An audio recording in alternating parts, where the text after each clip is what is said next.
Good evening, everyone. Alan Sober Powerlifting Journey. I promised you I would tell you some stories about my using, my drinking, drugging, and how I got sober. This one is, it could have been a real tragedy for me. This is when I was on the motor sailing vessel, The Other Woman. It was a private yacht, 192 feet private yacht.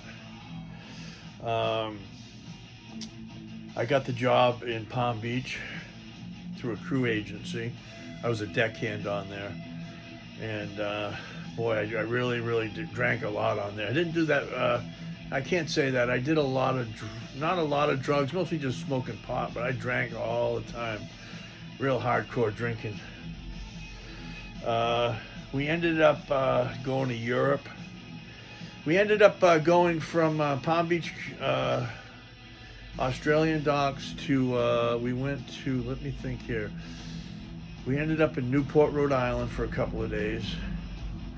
And then we went from Newport, Rhode Island to Southampton, England. And I did a lot of drinking there. When we got off the yacht, I was running for the pub. And then from there we went to London, to Thames River. We spent almost a month in London, and of course I did a lot of drinking there. And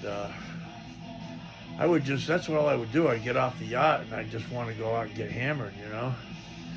And then we ended up, from there we went across the English Channel. We went to Amsterdam, Holland. And boy, I really tore it up in that place.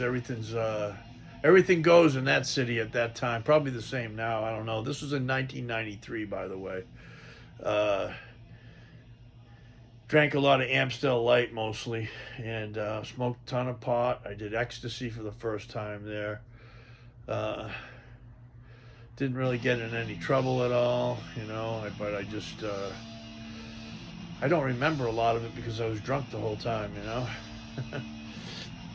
It was like working a regular job. It was 6 days a week. The shift was about 8 hours, you know, from 8 in the morning to 4, something like that. And then we were at port 1 day out of 4 we'd have to stay in. I think it was 1 out of 4, something like that. It was a while ago. You have to stay on the boat. They call it a watch. From there, we went to, let me think here, Bergen, Norway. And along the way in Norway, Bergen was a fun little city, you know. I can remember doing karaoke in Bergen and had a good time there. Did a lot of drinking, of course.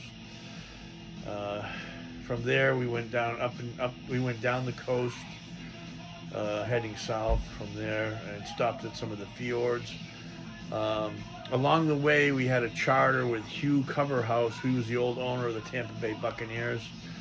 And he was a great guy. It was his last journey. He knew he had inoperable stage 4 brain cancer. He knew he wasn't going to be around much longer, and he treated the crew just like family. Gave us a great tip, and we didn't have to really work any harder than if he wasn't on board. You know, he did die a couple of months later. Found out. From there, we went to Oslo, Norway, spent a few days there. I don't remember that much there either, of course. I don't remember a lot of things. From there, we went to a place, Gotland, Sweden. It's an island place. It's an island in the Baltic. Spent some time there. There's some beautiful sights there. I wish I still had the pictures, but that's the consequence of my drinking. I lost a lot of my nice stuff I had, you know. I'd get thrown out of an apartment or whatever, or go to jail, and I'd lose all my stuff again and again and again. And yeah, I lost all my pictures, everything, you know.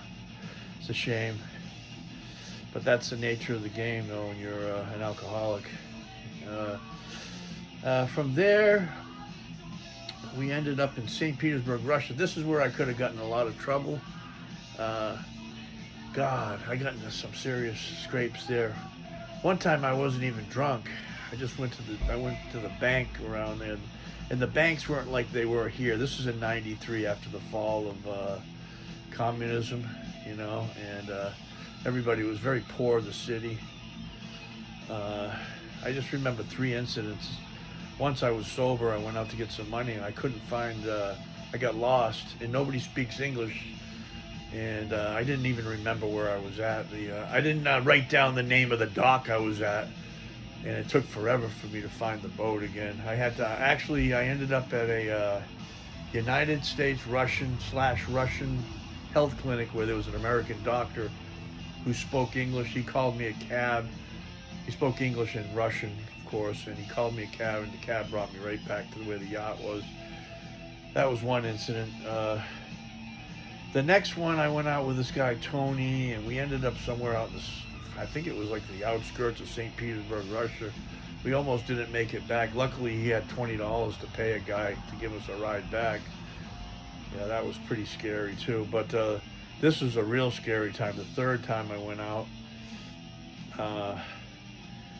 I ended up drinking with the crew members of our yacht at first, and this is a place you could buy a bottle of Stoli over the bar. That's what you did. You bought a bottle. It was like $3 American for a good-sized bottle of it, you know. And I was doing shot after shot. Then I ended up starting to party with these Russian soldiers, and I got really fucking hammered, man. And I ended up on the subway with them, and I was going to go to their house. I got a momentary of clarity, and I said, oh, man, I better just head back to the yacht. I said, this may not be good. I don't even know. They didn't really, there was no signal. They didn't do nothing or nothing. I just felt like I better get back and not go along with this anymore. The party was pretty much over. I probably started coming down a little bit off all the booze I drank, you know. And then I realized I left my damn jacket on that train somewhere. In my jacket, this leather jacket that was given to me, it had my passport in it. Couldn't find my passport. I lost it. And then I was walking around, I just was going to go back to the yacht, you know. I was really not in very good spirits after losing my passport. And the Goodwill Games were going on at the time. They don't have them anymore. They were like the Olympic Games, kind of like that. And there was all kinds of people in the street partying and all that. And the cops, the St. Petersburg cops, saw me staggering around. They approached me and they sat me on this bench in St. Petersburg Square. They told me, don't move from here, stay here, sober up. I guess that's what they were saying. They were speaking in Russian. So I sat down, and they were watching me, with me, I guess. And then something must have happened in the crowd because they turned their back, and I got up and ran and ran and ran. I ran what seemed like miles and miles, and they never caught up to me. Then I ended up down in the cellar of this guy's house. I bought him a beer or whatever. I hid in the cellar for a little while. They probably weren't even chasing me at the time. Who knows? I don't even know. I ended up in this damn park somewhere where they had like an eternal flame that was burning. Probably, I think it was from, they had that commemorating the siege of Leningrad, which was a 4-year siege, the Germans, something like that. And there were Americans around there smoking weed and cigarettes. I stayed there for a little while, and I was really starting to get a little hungover though from drinking so much, you know. And I walked around and around. Finally, around 5 in the morning, I found there was another cop I met. That came up to me. He felt bad for me. He bought me breakfast. Like I said, those cops that chased me, they probably weren't going to do anything, you know. They just wanted me to sober up. I didn't really do anything. I wasn't really belligerent or anything. But I was like, I ran like they were going to kill me or something. But I was in a lot of fear. He ended up said, "Oh yeah, the yacht is right over there, about 200 yards or whatever, you know, in metric." And he pointed like that. He said, "That's over there, you know." And I had been walking around in circles for hours, you know. I finally made it back to the yacht. I told the captain that I lost my passport. He wasn't very happy.